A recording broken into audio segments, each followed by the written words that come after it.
What makes me black? I surrender to a question I will need to dissect with both the precision of a surgeon and the carelessness of a drunk. Both. I approach it with caution, not wanting to offend, but I crave the answer to the question I ask with reservation. Am I black because of the color of my skin or the practice of my people? I've stood in spaces called safe, organized for my safety, marketed to my desire for safety, only to feel apologetically distant. I've stared in the face of the white person sitting next to the black person in a black space, and I still see recognizable discomfort.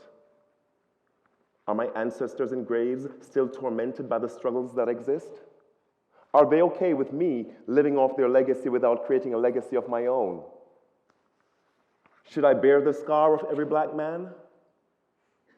I bear the scars of every black man. I was taught by the church, public figures, and teachers in academic institutions to think that white oppression was a fallacy, that black people used slavery as a crutch to validate our anger. I was taught to think that my blackness was legitimate only when approved by whiteness. Taught so even by those who looked like me, the black man who counted his coins over cruelty, whose position was to pacify white fragility and whose intentions were to fit in rather than to confront those who divide and oppress.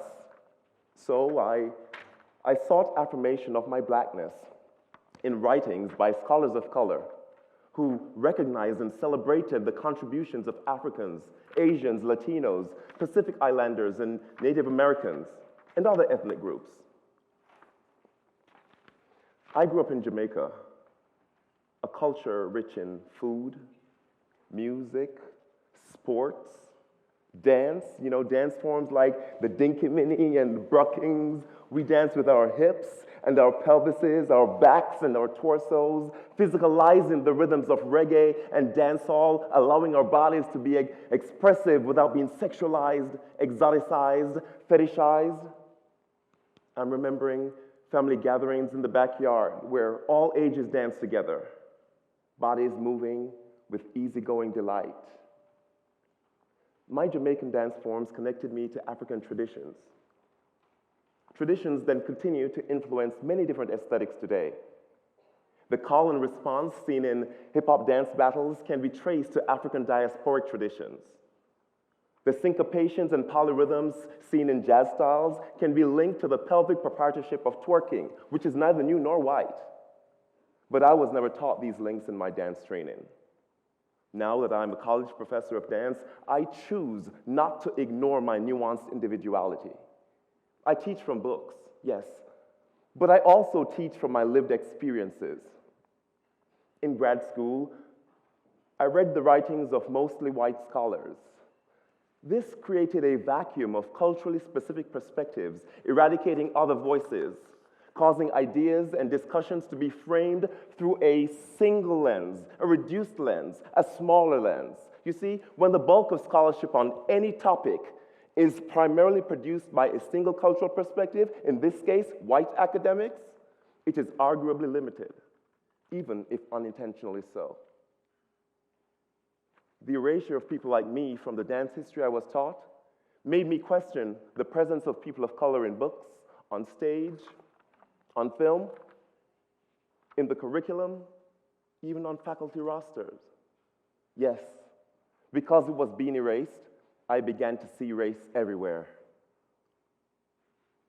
I became an educator because I thought it necessary to not only question whose history was being told, but to plant myself in the heart of the telling, to rewrite it, to retell it, and in the process, help to communicate these histories as the multifaceted, multidimensional, multi-sourced, richly diverse stories that they are. I welcome the taste of diversity. I want to see black girls in pointe shoes and white girls in lapas, because in these moments, we will start living the experiences that bleed from sadness, but rejoice in the promise of inclusion. The color of my skin carries a story. Stories I intend to tell.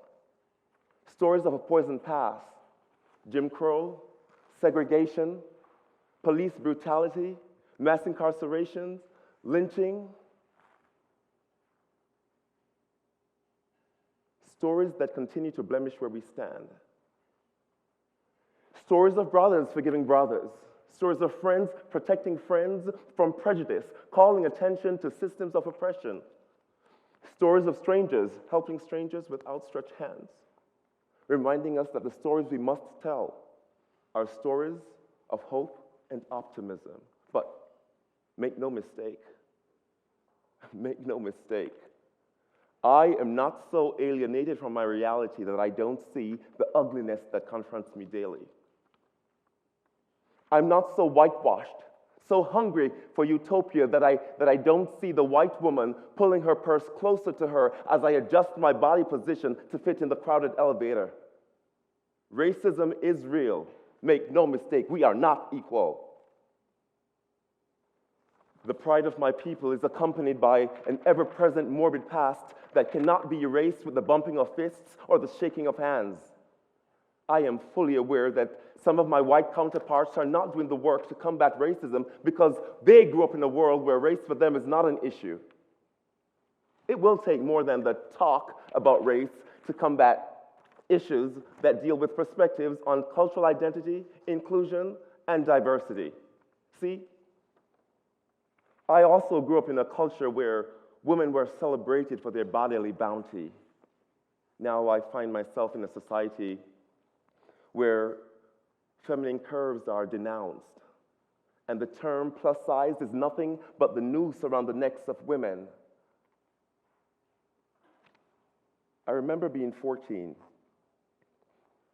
and my mother, whose skin was the color of caramel, said to me, "You're black and ugly."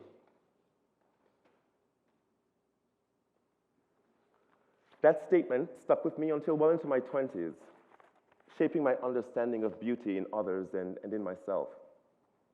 As I got older, I realized that wasn't my mother's truth. My mother loves me, even if I remind her of my father, the man who triggers her anger towards me. One day, a stranger called me handsome, and I didn't know what to do with that information. But that statement broke the curse from my childhood.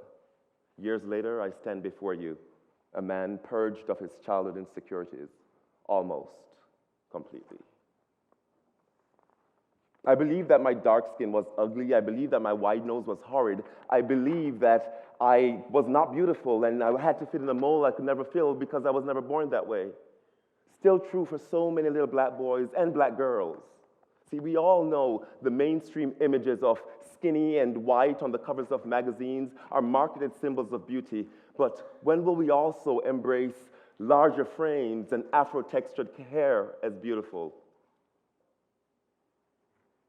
And although very different, when will we start using a shared space to embrace both black and white experiences? Maybe it's a long shot. But what would that space look like? When I was living in Dallas, I came across a painting by Huey Lee Smith entitled The Piper. The painting slithered into my subconscious and lingered for weeks. The rotting wall, the black boy, the air of hopelessness. It was familiar, but for all the wrong reasons. You see, when I was a little boy, my father, who was a police officer, held his gun to my head, and he said, "If I ever find out you're gay, I will shoot you." Maybe it was my soft-spoken voice. Maybe it was my mild manners. Regardless, I couldn't understand why, how. When I see the painting, I couldn't help but remember growing up in Jamaica, always having to jump over hurdles and walls. Smith delivered a painting with many meanings, and I realized I didn't have to search hard to equate their symbolism to my struggles. Over time, the symbols of fear and inferiority, injustice, intolerance, and prejudice shifted to emblems of possibilities, redemption, and hope. 11 years ago, I made the phone call to my father and recalled to him a conversation that stayed with me for many years. I told him that his threats forced me to dislike him. And although I wanted nothing more than his affection, the reward of becoming the man that I am far outweighed my need for his acceptance. I told him that I was gay and that he couldn't shoot me. Well, some may say my courage was enhanced by my distance I called while I was in New York. Or maybe it was that third glass of wine. I don't know. But sometimes the hardest conversations are easiest when talking to strangers. He was my father and I was his son, connected by DNA but detached by hate. I don't know. The weird thing is I don't believe he hates me. How do you hate someone you don't know? And this is not just my story. It's the story of so many others who are made to feel inferior, who were made to live in fear but can still hope, dreaming. Our morals should not be formed by the deeds of bigots. And talking about a solution will not end centuries of marginalization and oppression.